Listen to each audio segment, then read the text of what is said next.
Do you want more? More time, more balance, more love, more sex, more money, more real, and less bullshit? This is the Women Wanting More podcast with Dr. Karen Osborne. Real life, real stories, plus real tips to get you more of what you want.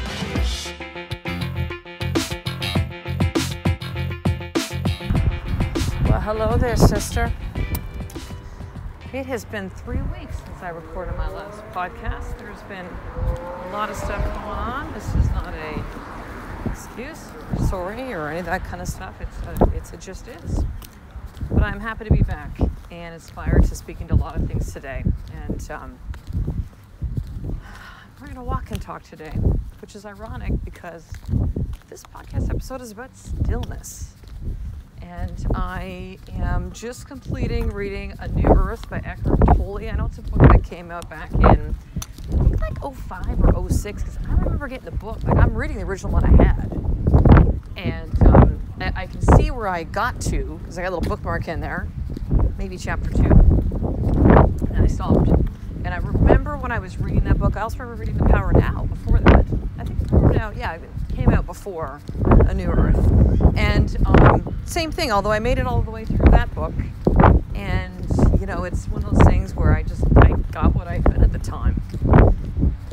And it was more a, hey, I read this book versus I actually got something from it, now I'm applying it. So, The New Earth is blowing my fucking mind in a good way. I recommend that you read the book.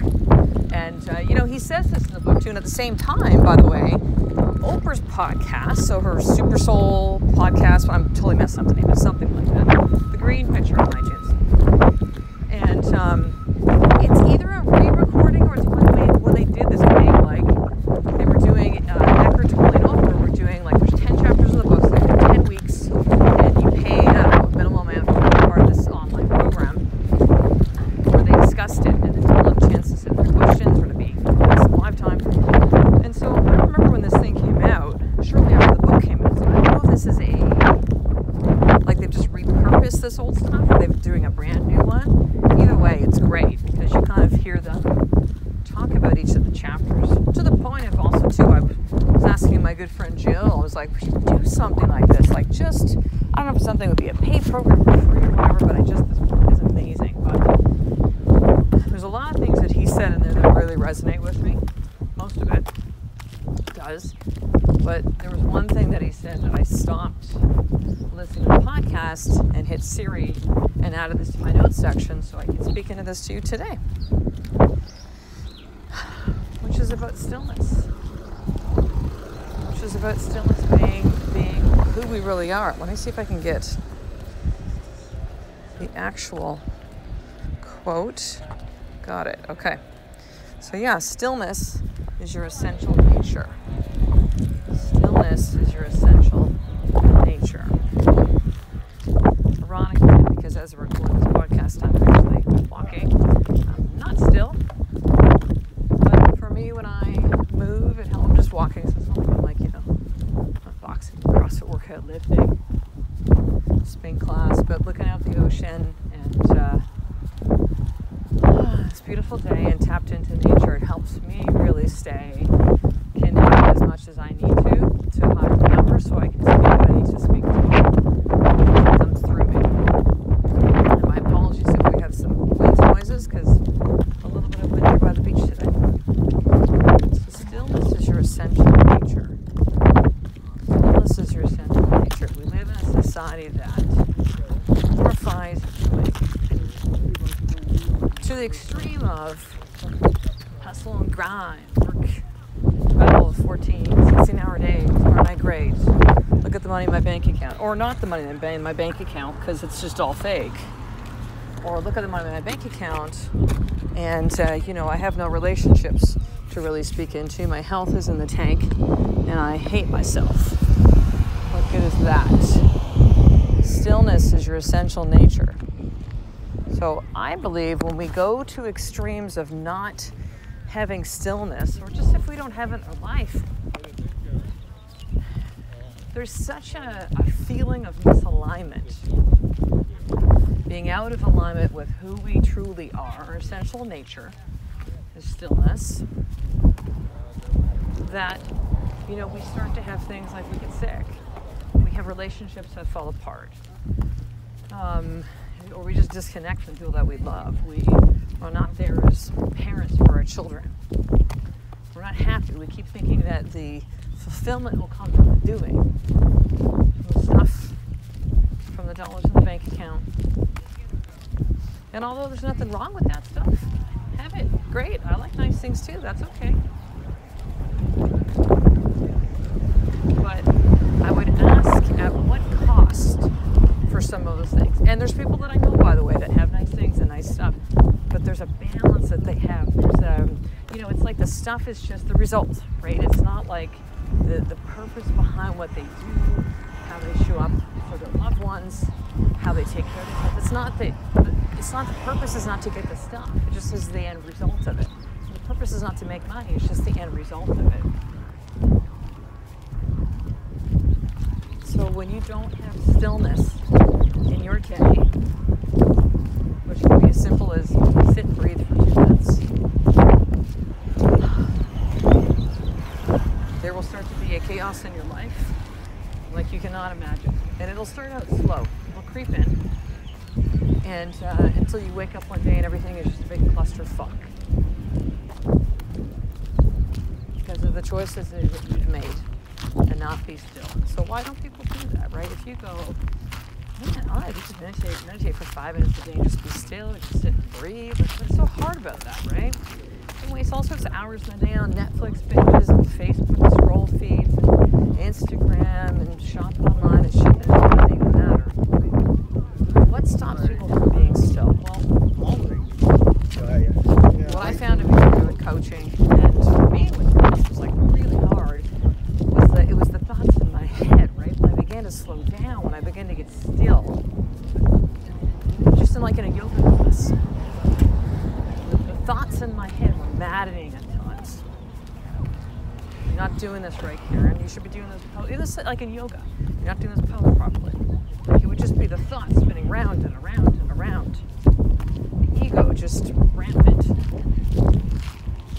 And so if I kept moving, then I was just busy, right? And so I would drown that out.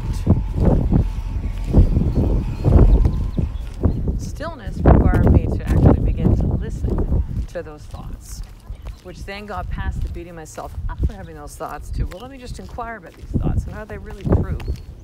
These are simply thoughts. And yet I'm reacting, and my body's reacting, and my soul is reacting as if they're actually real, because I'm thinking that they're real when really they're only thoughts.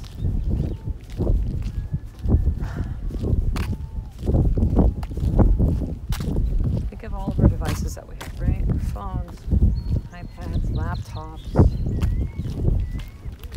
all that have to be charged, often overnight, for how much that we use those devices, right? A recharge.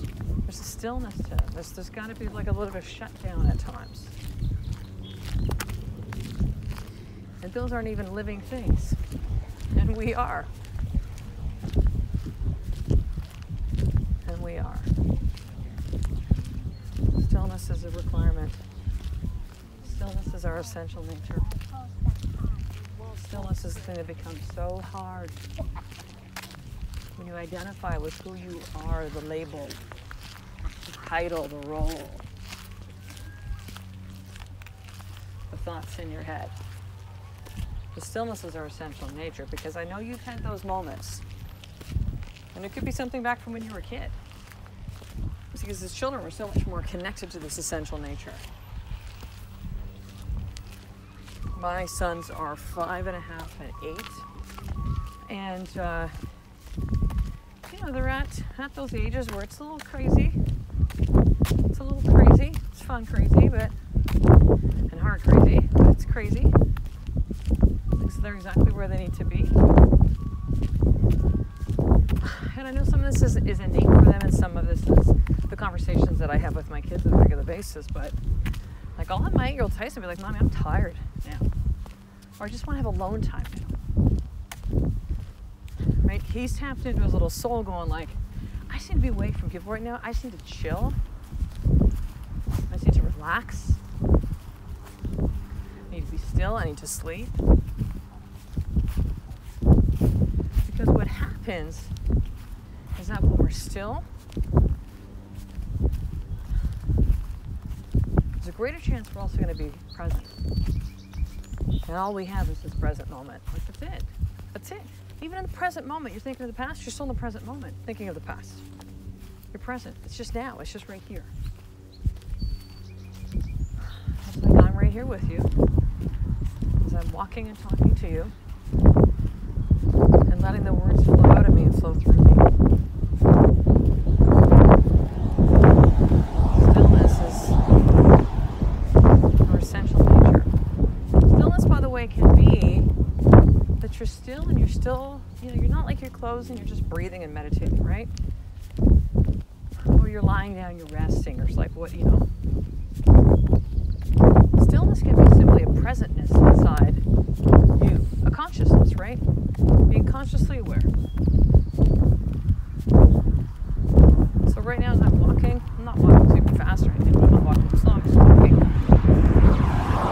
There's a rhythm, there's a stillness to it, there's a presentness with this right now. Stillness is required. Let me share something with you. So, did I share this in a podcast episode? Gosh dang, I don't think, because I think I wrote about it. Sometimes I kind of forget. I'm like, did I write about this? Did I record this? Did I Facebook Live it? So if this is a repeat, cool, but I think I just wrote a Facebook post about this. But so where we live in Victoria, BC, which is actually on an island called Vancouver Island. And so we live across the street from a park. And just beyond the grass where the park is, a little small playground, is the ocean. So we can essentially see the ocean out our front window. And so the walk that I do is like through the park. So I'm walking solo like now with my dogs. And then I turn left. The beach isn't really big. Walk down to the end of the beach. And like a little sidewalk along the beach. And at the end of that is steps. And as you walk up the steps, then it's kind of like a loop that I do, and then back home to our home. And end of the beach before you head to the stairs, there's like a whole bunch of rocks in the water, right? Like that you can walk onto and stuff. And I've always looked at those and I'm like, oh, it'd be great to sit and meditate on that. But a week and a half, I did. Been here almost 2 years at this house. Like, I'm gonna go. It was like a beautiful day, warm. Sat on the rock. It was amazing. Like, I literally felt. And I've meditated a lot daily for about a year and a half. Kind of on off before that, but lots of stillness practice, lots of yoga. And I sat on that rock and it was like, set my alarm on my phone. It's like 10 minutes. Sat and breathed. Can't remember exactly what I did. But it was such a feeling of like being on a rock, this big rock. Ocean's right there. Even though we don't know the water, like the ocean here is like pretty still. Like a little bit of the waves kind of lapping against the shore and onto this rock. Sun's coming down on me. I could feel the sun on my skin. Like it was just a beautiful experience. And I got up and I felt so grounded and connected. It was like everything was just like puzzle pieces. Everything clicked inside of me. And as I was walking then, I did a loop up the stairs, back around, probably 10 minutes to walk home, 10, 12 minutes. There was such an integration to all of me that I haven't either experienced ever in a really long period of time, but there was a stillness quality to that experience. In other words, I'm still walking, right, at that time when I was walking back, but there was a stillness, there was a, use the word, there was an integration that I felt. Now, it was the result of the stillness experience, right, of meditating on the rock for 10 minutes, but I felt so connected and alive and whole. I felt whole. And still, although I was moving, right? It just felt like everything, like I was just so present. Every time my leg hit the, as I'm walking, like left, right, that I could just feel everything was in alignment. Beyond my physical body, because I was so present in the experience. Stillness is our essential nature. So here's your more tip for today then. I want you to commit to daily over the next 7 days having some kind of stillness practice. So breathe for few minutes, meditate for 10. Like, and if, by the way, if something like this, if you're even just thinking of it, you're like, oh my God, I can't do that. I don't have time. I'm going to lose my mind. I'm going to start like, rah. Do not go and meditate daily for an hour. Don't do that. You want to start out slow with this.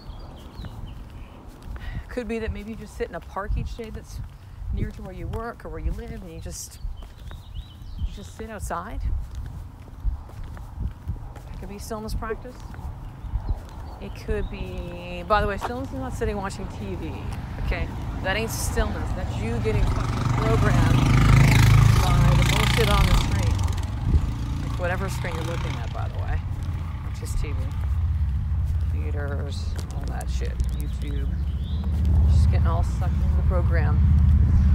Like unconscious experience. Stillness practice daily over the next 7 days. And then at the end of that, I want you to journal about it for you. What was that experience like for you? What came up? What was easy? What was, maybe there's some epiphanies, maybe there wasn't. Maybe over the 7 days you kind of bailed and you just did 4. And you're like, man, I've realized that. I just, the commitment needs to be there. I realized there was a lot of stuff I don't want to think about. I don't want to be still. And it was just so hard to do that. And like whatever that is, see, we can have these experiences and then we can just be done with it, or we can do something with it, right? So when I had that experience, like share with you Men's Rock, what that was like for me, I could have just kept it to myself and that would have been just fine. Or I can talk about it. When I talk about it, I understand it more. When I talk about it, I realize like how important it was for me, because there's something for you perhaps in that story that now you connect with. And you don't have to be on a rock, on the ocean, beautiful places. Like, just understand too, when I share these things, it's not like, well, you were in the right place for that. No, nope. Because sometimes I find stillness just in the moment as my kids are running around going crazy.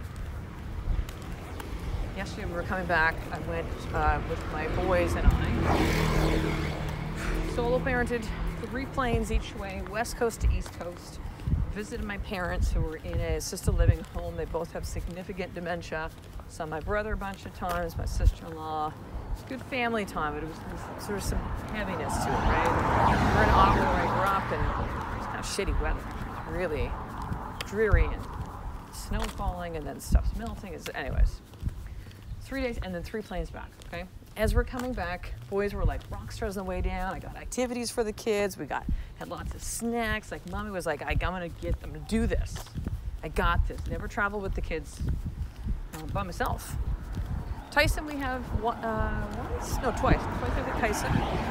It's about a year ago. That was a little tricky. But, if you're a parent, they start a little bit older. It's a little bit easier, but still. Coming home was a little trickier, a little spicier. And as we're finally home, in 3-hour time difference, and the kids went up at 3 a.m. on each travel day, by the way. No, 3 or 4 a.m., one of the two. I was up by 3. And we're dealing with time zone difference and all this kind of stuff. I look back in the cab, because we took a cab from the airport. And we're back from the airport back home. And Kai has fallen asleep in the back seat. And I just looked at him. I actually posted about this on Facebook the other day. I just looked at him and was like there was a stillness in that of looking back at my little guy. Little chicken pot guy, 5.5 years old. He had a marker on it because he loves to draw. He likes to draw stuff now. Draws these characters. So it's like there's a marker on his nose and his lips on his face. He used the marker and then he touched his face. And marker, he's got 2 skin knees. He's got his pants rolled up because he wants all pants to be shorts. It was a little bit warmer day, but still, yeah, pants rolled up. He's got a big Buddha belly. Just like, man, like it was just a moment, right? Like stillness, right? Just really just looked at him for like a minute or 2 and soaked that in. So just understand that stillness doesn't have to be, again, meditating a rock by the ocean. Like, don't get any of those. Those are excuses and stories if you start to go to that place. I love you, but just know that's exactly what that is. 7 days, stillness practice, journal at the end, and see what you learned, what came up for you. Maybe you're going to go, again, this was hard, or hey, I want to continue this, or I'm going to commit to this as a daily practice. Here's a caveat with this. Understand this will not be easy. It will not be easy. When I first started doing yoga years and years and years ago, over a decade ago, I remember, again, being in yoga and just being like, oh, I can't get this posture. And I would be mad at myself for being in yoga, mad at myself. It got like it would perpetuate it. It would all be a raging fire of anger and frustration. I'm pissed off and I can't focus and stuff. And I would just pour more shit onto the fire. It took a long ass time for me to just be okay with being still. Let alone to just kind of like let the thoughts come in and go out. It's not about you're an empty vessel. Don't have any, stuff or stories about it. Thoughts gonna come in. Let them just move on by. There's very much truth that what we resist persists. So don't sit there. For me, if, I would have understood some of these things, it probably would have come to me a lot easier. But I kept resisting, pushing, and thinking I could muscle through the stillness, muscle through the thoughts in my head. And really, all I need to do is let them come in and experience them and move through the feelings. Let them come in, feel them, feel the emotions, and move on through. So there you go, sister. Nice long podcast for today. So, a couple of things. Number one, we are in April right now, which is spring. And I'm doing something really cool for the month of spring. Every single week, there will be a different opportunity for you to be able to learn something new, to invest in yourself, to, perhaps even listen to the podcast for, a number of months, number of years. You're just like, okay, I've never taken any kind of action. Like, this could be the times, okay? So this is week 1 as we record this podcast, this episode right now. And the action for this week is journaling, okay? And I started giving out free journals about a year and a half ago. I gave it over 500, I think 580 so or something like that.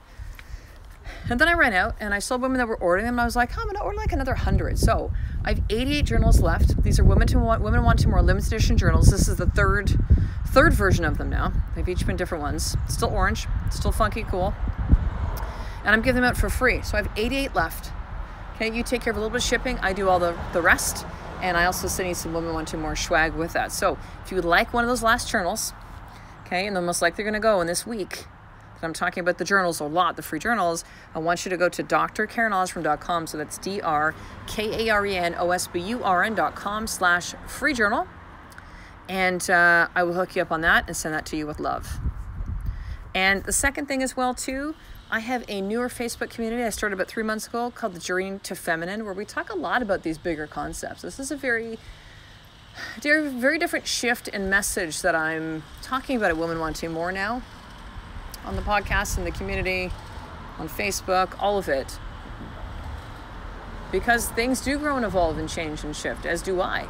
And so The Journey to Feminine, we really talk about these things more. It's a closed Facebook community. And I would love for you to be a part of that. So all you need to do is go to Facebook, go in the search bar and type in The Journey to Feminine, request to be added to the group. And I usually will approve that request within about 24 hours. Okay, sister. I will talk to you the next episode. A Life of More is one step away from you having stillness in your day every single day.